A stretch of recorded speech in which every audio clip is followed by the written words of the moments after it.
부산의 한 번화가를 지나던 택시, 한 여성의 손짓에 멈춰섭니다. 그런데 이 손님은 택시에 타자마자 몸을 가누지 못하고 철퍼덕 누워버리는데요. 어떻습니까? 괜찮아요. 네. 내려갔습니까? 그런데 잠시 후 이 손님은 택시기사에게 화풀이를 하면서 온갖 난동을 피우기 시작했습니다. 대체 이 손님은 왜 이렇게 흥분했던 걸까요?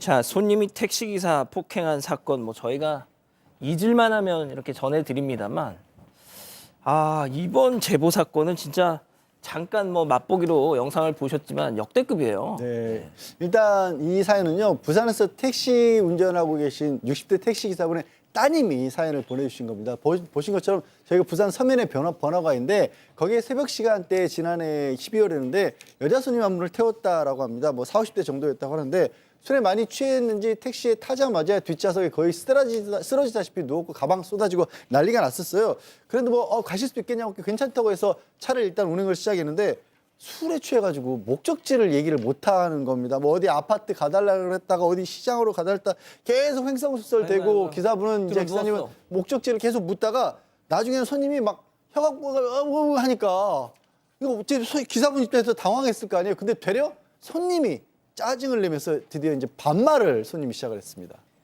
너무 취한 이 손님, 목적지를 물었을 뿐인데 갑자기 흥분하면서 욕설을 자, 그리고는 기사님에게 이런 식으로 협박까지.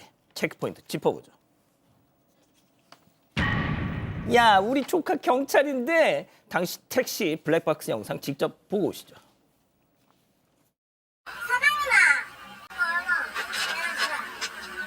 아니, 왜 그리 반말을 하세요?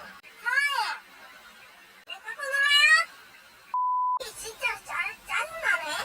뭐이 뭔데? 경찰 불러라. 우리 저거 잠시 있어. 경찰 조카.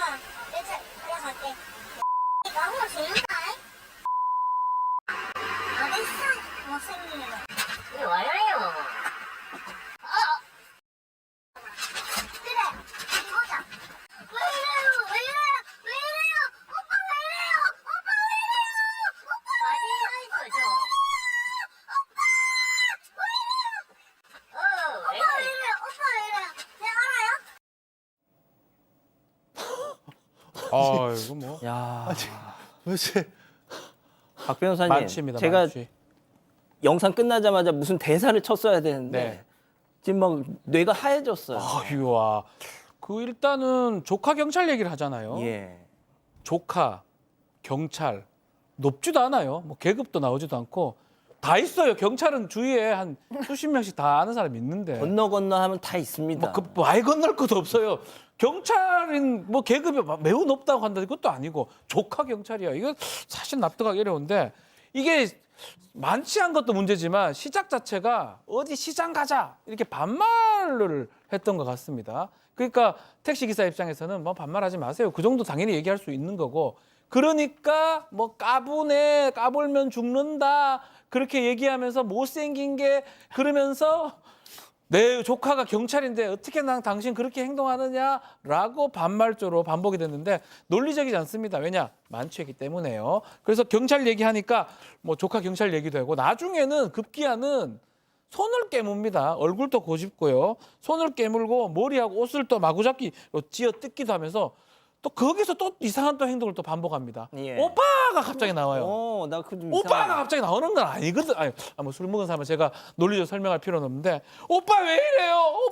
오빠 이러면서 마지막에는 오빠 나 알아요? 이렇게 또 그러니까 이게 사실 논리가 1도 없어요. 그냥 쭉쭉 연결되는데 기사님 입장에서는 이게 안 되겠다 싶어서 일단은 타고 있어라라고 하고 결국은 경찰에 신고를 했다고 합니다. 기사님이 저 손님이 못 도망가게 일단 문을 탁 잠그셨답니다. 그리고 지나가던 행인들한테 경찰이 올 때까지만 좀 도와달라 이렇게 부탁을 하셨대요. 그 이후의 상황도 이어서 보시죠.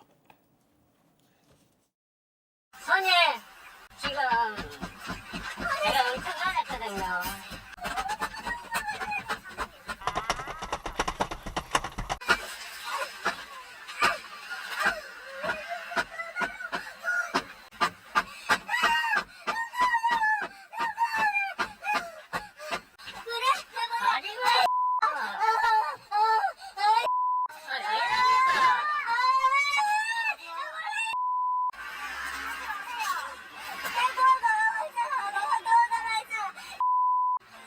말 오고 있으니까 하지 마세요. 안 돼.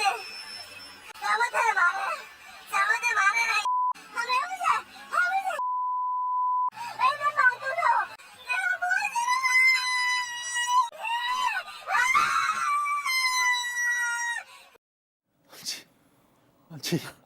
아니, 이야, 아니 이게 누가 보면 박 교수님 막 이 네. 택시 기사한테 납치당해가지고 막 발로 막 유리창 깨고 나가려고 하는 막 뭐 그런 거 같잖아. 그러니까요. 이 택시 기사님 얼마나 당황했을까요? 만약에 저기 뭐 저렇게 녹화 잘 되어 있지 않고 소리만 들으면 택시 기사님께서 손님한테 나쁜 행동을 하고 있나 뭐 이런 식으로 생각이 들잖아요. 근데 지금 보니까 택시 기사님께서 이 여자 못 나가게 해야 될 것 같아서 경찰에 신고해야 되니까 문을 잠그고 창문만 좀 열고 아휴. 경찰에 신고하고 주변 길거리 지나가는 사람한테 좀 도와달라 그랬는데 들어 누워서 발로 차고 휴대폰으로 유리 깬다 그러고 막 지나가는 사람한테도 욕설하고 막 이랬다고 하는데 와 진짜 저는 별의별 주사를 다 받지만 정말 역대급이네요. 예, 진짜 저희가 한 정말 당장 제 기억에만도 지난 한 해 10건 넘게 이 택시기사 폭행 뭐 이런 걸 다뤘는데 야, 이거는 진짜 역대급이네요.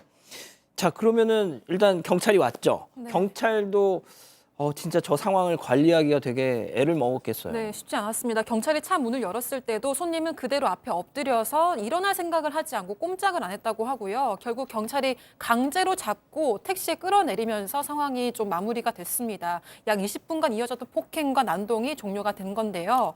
다행히 제지했던 행인들이 경찰에 진술을 해줬습니다. 또 영상도 있기 때문에 이 손님은 경찰 조사를 받게 됐습니다.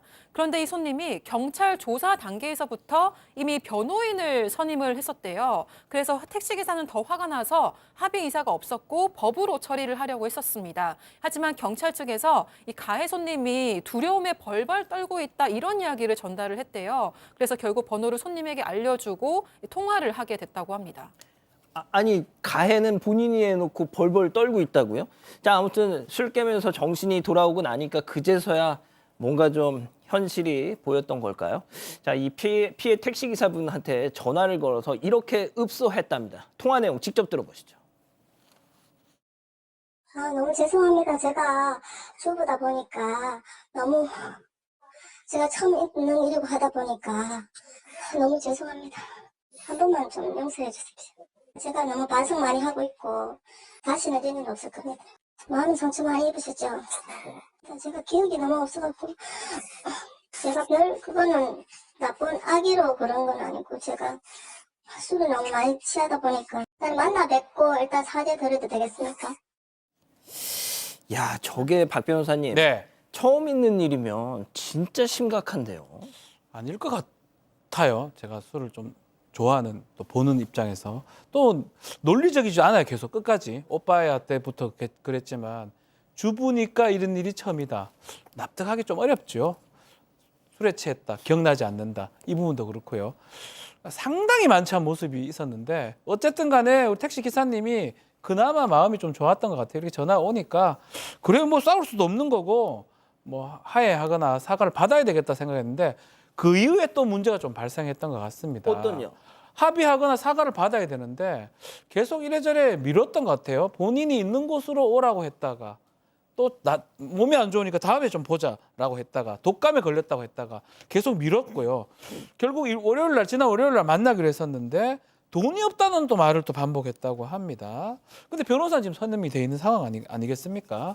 자, 그래서 이 변호사를 통해서 어떤 합의 제안이나 이런 것도 받은 것도 없고 그래서 이 택시기사 입장에서는 상당히 좀 화가 나는 상황이에요. 변호사 선임 부분, 오빠야. 그러다가 주부라고 하는데 처음 있는 일이고 합의하자 해놓고 하지도 않고 막 그런 상황으로 지금 봐서 이 택시기사님이 조금 당황스럽고 화가 난 상황입니다. 양 변호사님, 근데 저렇게 한번 큰 일을 치르고 나시면 저 비슷한 연령대 여성 손님만 봐도 막 조마조마하실 거예요. 손님을 보기 전부터도 힘들다고 하신다. 지금 불면증과 불안장애로 정신과 약을 복용하고 계신다 하고요. 그냥 운전대만 잡아도 식은땀이 난대요. 그 60대 택시기사분은 운전 경력이 꽤 길 텐데도 지금 운전을 못하고 계신 겁니다. 그래서 이 부분 지금 이제 아까 말씀드린 것처럼 따님이 제보를 해주신 건데 아마 저 여성분이 그 처음에 뭐 떨고 있다 이런 얘기는 경찰에서 그런 얘기 들었을 거예요. 운전 중인 저 택시기사나 이런 분을 폭행하게 되면 가중처벌 받는다. 실제로 법적으로도 그렇고요. 근데 제가 잘 이해가 안 가는 게 저렇게 이제 술이 깨고 나서 막 이렇게 사죄를 할 정도라고 한다면 서둘러서 어떻게든지 피해 배상을 하고 사과를 하면 이 택시기사분은 좋게 어떻게 보면은 좀 끝내려고 하셨던 것 같거든요. 그걸 빨리 이행을 안 하니까 따님이 이제 답답해서 사건 반장까지 결국 전국적으로 전파에까지 타게 된 상황 아니에요. 지금이라도 좀 택시기사분께 적극적으로 사과와 또 나머지 피해에 관한 배상을 좀 서두르시기 바랍니다. 돈이 없다고 할 문제가 아니에요, 지금. 예. 일단 저분의 뭐 주장을 믿는다 치고 박 교수님 네. 정말 저 정도 주사를 난동을 부렸는데도 술 깨고 제가 무슨 짓을 했는지 모르겠어요 이러면은 이 정도면 진짜 치료를 좀 받으셔야 되는 거 아니에요? 글쎄요, 뭐 정말로 처음인지 아니면은 이런 일이 자주 있었는지는 잘 모르겠지만 사실 너무 일반적이지가 않아요. 게다가 주부라는 얘기는 박 변호사님 얘기하셨을 때 주부랑 이렇게 술 취하는 거랑 뭐 큰 관련이 없잖아요. 본인이 이렇게 정말 이렇게 주사를 부리는 게 이번뿐만이 아니다라고 생각하시면 정말 뭐 알코올로 인해서 뭐 중독 가능성도 있다라는 생각이 들기 때문에 한번 병원에 가셔서 물어보시는 게 어떨까 하는 생각도 듭니다. 그러니까요. 아니, 아직도 구독을 안 했다고? 구독? 어떻게 하는데? 아이고, 여기 누르면 된다. 여기 빨리 좀 눌러라. 빨리 눌러야겠다. 가족 여러분, 구독하기는 여기요.